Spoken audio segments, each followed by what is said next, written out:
reason why the Mexican Mafia is more dangerous than the cartels in the United States is because they are an internal occupying force. While cartels are external suppliers, the Mexican Mafia is the shadow government that lives in the streets, the neighborhoods, and the local prison systems. They are not just a criminal organization. They are a paramilitary power that has successfully replaced the United States government in the minds of thousands. The monopoly on the ground army. While cartels have the money, the Mexican Mafia has the army. They control a force of tens of thousands of Sureños. In states like California, it is estimated that over 50,000 gang members operate under their direct influence. Cartels cannot distribute a single gram of product or enforce a single debt in these territories without renting the Mexican Mafia's boots on the ground. The Mexican Mafia is the hand that pulls the trigger for every weapon the cartels provide. The invisible numbers and the silent code. Official crime statistics report hundreds of gang-related murders annually, but these numbers are a massive underestimation.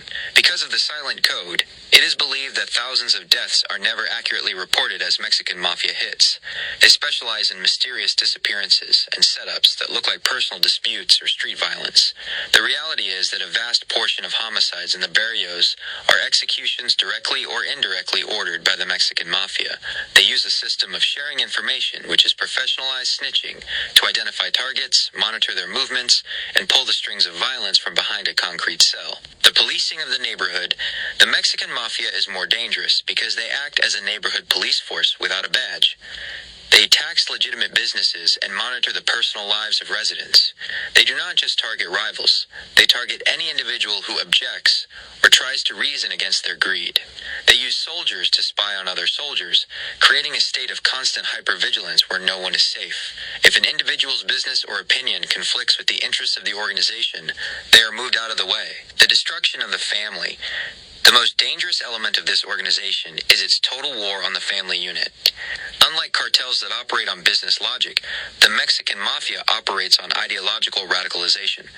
They force brothers to kill brothers and cousins to execute cousins. By destroying the trust within a family, they ensure that the only family left is the criminal state.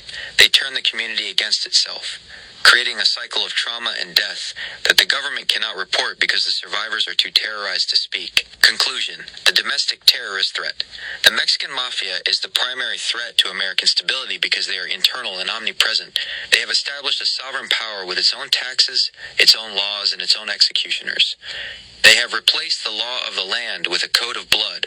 Because they seek total dominion over American citizens through psychological and physical terror, they meet every criteria for designation as a domestic terrorist organization.